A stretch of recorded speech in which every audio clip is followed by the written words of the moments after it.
አሰላሙ አሌይኩም ወራህመቱላሂ ወበረካቱ። እንዴት ናችሁ? ሰላም ናችሁ ሆይ? የቻናሌ ተከታዮች በሙሉ ሰላምና ፍቅር በእናንተ ላይ ይስፈን። አገራችንን ሰላም ሰላም ያድርግልን። በያላችሁበት ሰላማችሁ በዝት ይበልልን። ዛሬ በአዲስ ቪዲዮ መጥቼላችኋለሁ። እንግዲህ እንደምታዩት አዲስ ቪዲዮ ቢሆንም ላይክ እና ሰብስክራይብ ሸር በማድረግ እንዲሁም ኖቲፊኬሽኑን በመጫን ቤተሰብ ይሁኑ እና አዳዲስ ነገሮች እለቃለሁኝ። እባካችሁ ተከታተሉኝ።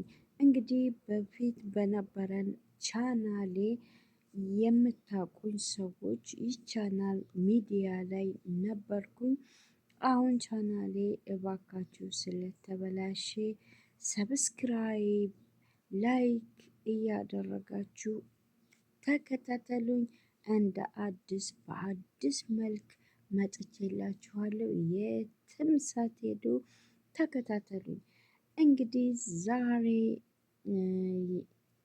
አዲስ ቪዲዮ የመጣሁላችሁ ነገር ምን አለ መሰላችሁ? አብርሽና ሩታ በዚህ አጋጣሚ እንኳን ደስ ያላችሁ። በጸባችሁ ምክንያትም አገር ምድሩን አንቀጥቅጣችሁታል። አሁን ደግሞ በሰርጋችሁ ምክንያት ደግሞ በመላው ዓለም እንድትታወቁ ጥሩ ፍቅረኛሞች ጥሩ ነገር ሰርታችሁ ብዙ ሰዎችም የተካፋያችሁ የመዳም ቅመሞች አብረው ደስታችሁን ተካፍለዋል እና በዚህ አጋጣሚ ብዙ የታዘብኩትን ነገር ለመናገር ወድጃለሁ። አንድ ሰው ወዶና ፈቅዶ ያንን ነገር ካደረገ ለምንድን ነው በጎች ብላችሁ የመዳም ቅመሞችን የምትሰድቧቸው? እርግጥ የሚሰሩትም የሚኖሩትም ለራሳቸው ለቤተሰባቸው ነው። ግን አብዛኛውን ጊዜ የሚያስደስታቸውን ነገሮች አረብ ሀገር ያሉ ሴቶች ትልቁና ቤተሰብና ጓደኛ ሊሆናችሁ የሚችለው ስልካቸው ስለሆነ በስልካቸው ምክንያት የሚያዩትን ነገር በጣም እንዲወዱና እንዲገዙ ወይንም የተለያዩ ነገሮችን ስጦታ ለማበርከትም የሚያበቃቸው በጀዋላቸው ላይ የሚያዩትን ነገር ነው እና አብርሽና ሩታ እስከዛሬ የሰሩት ነገር ያው ከሌላው ህብረተሰብ በጣም የበለጠ ወይም ተወዳጅነት ያለው ነገር ሆኖ ሳይሆን ለምሳሌ አብዛኛውን ጊዜ ሰው ጥሩ ጎን የሚባለው ወይም ጥሩ ነው፣ ጎበዝ ነው፣ ጀግና ነው የሚባለው ለሀገሩ ሲሞት፣ ለሀገሩ ሲዋጋ እንዲሁም የታመሙት ሰዎችን ሲረዳ የተቸገሩትን ሰዎች እንደ ማስተር አብነት ያሉ እንደ ብሬክስ ሀበሻዊ ያሉ ሰዎችን አሁን በዛ አጋጣሚ ዩቱበሮችን ሳናደንቅ አናልፍም። ምክንያቱም በቪዲዮዎቻቸው እየገባ ማየት እንችላለን። ለሀገርም ለወገንም የሰሩ ዩቱበሮች በጣም ተወዳጆች የሚመሰገኑና እንዲሁም ቤተሰብን አገርን የሚወዱ ስለሆኑ ማንኛውም ሰው ሊያውቃቸው ይገባል።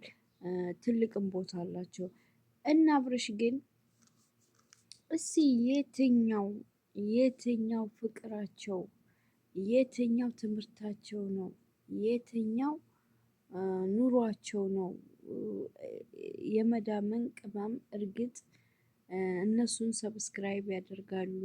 ምክንያቱም የመዳም ቅመሞች 24 ሰዓት በስራ ስለምትወጠር በሀሳብ በጭንቀት ስለሚወጠሩ የፍቅር የባልና የሚስት ወግ ይዘው በመጡበት ሰዓት እነሱን በማየት ምክንያቱም ይህን ተስፋ ይህን ፍላጎት የመዳም ቅመሞች የማየትና የማግኘት ችሎታ ስለሌላቸው አብዛኛውን ተመልካቾቻቸው ቪው ሊያገኝ ችሏል። በዛም ምክንያት ነው ስጦታ ሊበረክትላቸው ስጦታ ሊዘንብላቸው የቻለ። እንግዳ ብዙ ሊመሰገኑና ብዙ ሊወደዱ ብዙ ልንወዳቸውና ልናመሰግናቸው የምንችላቸው ጥሩ ጥሩ ዩቱበሮች የሚሰሩ ሰዎች አሉ። አብርሽና ሩታ ለየት ብለው ያው በሰሩት የፍቅር የትዳር ህይወት በጸባቸውም ሆነ ግሩፕ ፈጥረው ያው ዳኒ ሮያል እና ጽጌ ሮያል እንዲሁም ግሬስ ፋሚሊ አብርሽ ግሬስ ፋሚሊ በማለት አብዛኛውን ጊዜ ግሩፕ ተፈጥሮ ይሄንን ብጥብጥ እንዳመጡ አይታችኋል። አሁን ደግሞ ዱባይ ላይ ሄደው ቀለበት በማድረግ ህዝቡን አባልተውታል፣ አንጫጭተውታል፣ አንጋግተውታል። በአሁኑ ሰዓት ደግሞ አብዛኛውን ጊዜ መነጋገሪያ የሚሆኑት እነሱ ናቸው። የመዳም ቅመሞችን በጎች ናቸው ባ እያሉ ብራቸውን እንደ ላሞች ይታለባሉ። አብዛኛውን ጊዜ የመዳም ቅመሞች ናቸው ለነዚህ ዩቱበሮች ፈናን ወይንም ታዋቂነት የሰጧቸው። አዎ ኦፍኮርስ አብዛኛውን ጊዜ የመዳም ቅመሞች እንደምታያቸው ጭቁን ስለሆኑ ያስቃል፣ ያስደስታል ብለው የሚያዩትን ነገር የሚወዱትን ነገር እስከ መጨረሻው ለማየት ወስነው እነ አብርሽና እነ ሩታን እንግዲህ በደመቀ ሁኔታ በሰርፕራይዛቸው በደንብ አድርገው ድል አድርገው ብትን አድርገው ጨፍር አድርገው ድረዋቸዋል። እንግዲህ የመዳም ቅመሞች እንግዲህ በርቱ እንላለን። ለአብርሽ ደጋፊዎችም ሆነ ወዳጆች በጣም በጣም በጣም ቲፎዞ ለሆናችሁ በሙሉ አሁንም ቀጥሉበት። እንደ አዲስ ተአለቡ። እንደ አዲስ ደግሞ የሌለውን ነገር አሟልታችሁ ስጡት።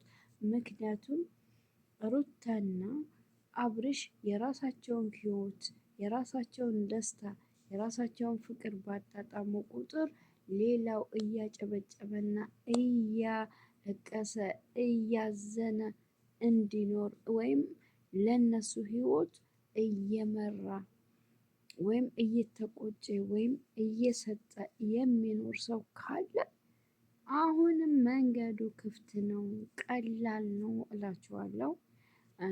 ማንኛውም ሰው ይጋባል፣ ይወልዳል፣ እንዲሁም ደግሞ የራሱን የሆነ ህይወት ይኖራል። ግን አብዛኛውን ጊዜ እባካችሁ የመዳም ቅመሞች ለምትወዱት ነገር አትስጡ ማለት አይደለም። ልክና ገደብ አለው። እኛ ለአብርሽ ወርቅ ብትሰጡት፣ መኪና ብትሰጡት፣ ሁሉ ነገር ብትሰጡት ደስ ይለናል። ምክንያቱም ኢትዮጵያዊ ወገናችን ወንድማችን እንዲሁም የራሱን ፐርሰናሊቲ መኖር የሚችል ሰው ጎበዝ፣ ጠንካራ ሰሪ ቢሆንም ላኪን ግን እኛ የኛን ህይወት ራሳችን እያወቅን ለሱ ይህን ያህል የሶስት ወር ደመወዝ የሁለት ወር ደመወዝ ስንት ሺህ ሪያል ቆጥራችሁ ከምትሰጡ ያ 30 ብር እና የ10 ብር እንጀራ እንኳን ገዝታችሁ መብላት እንደማትችሉ ስንቶቻችንን የምናውቀው። ራሳችሁን አሳልፋችሁ እየሰጣችሁ ለሌላው ሰው የምትኖሩ ለሌላው ሰው ይሉንታ ይዟችሁ ለምታደርጉ ካደረጋችሁ በኋላ ደግሞ የሚጸጽታችሁ የመዳም ቅመሞች ተአቀቡ ብያለሁ። ተአቀቡ ተአቀቡ ማለት እባካችሁ በራሳችሁ ላይ እርምጃ አትውሰዱ። ከማረጋችሁ በፊት ራሳችሁ ማዳመጥ፣ ራሳችሁ ማውራት፣ ራሳችሁ ማሰብ ያስፈልጋችኋል ብዬ አስባለሁ። ብዙ ቦታ ይህንን ያልኩበት ምክንያት አብዛኛውን ጊዜ በሰርግም ሆነ በለቅሶም ሆነ በጸብም ሆነ በዩቱበሮች የተነሳ አብዛኛውን ጊዜ የመዳም ቅመሞች ስለሚነሱ የመዳም ቅመሞች ጅሎች ናቸው። የመዳም ቅመሞች አዛኞች ናቸው። የመዳም ቅመሞች አልቃሻ ናቸው።